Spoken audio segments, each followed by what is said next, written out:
Well, let's try to start this old David Brown. It's a 990 from 1969. It's about 5 degrees frost in centigrades. So you have to use a Coldstart device. You see, it's right there. I have to see if I can find it.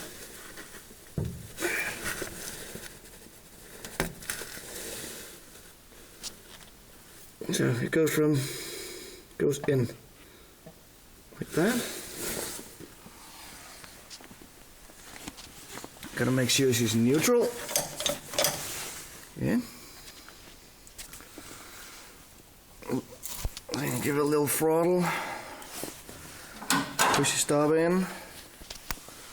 And then, let's see, she'll start.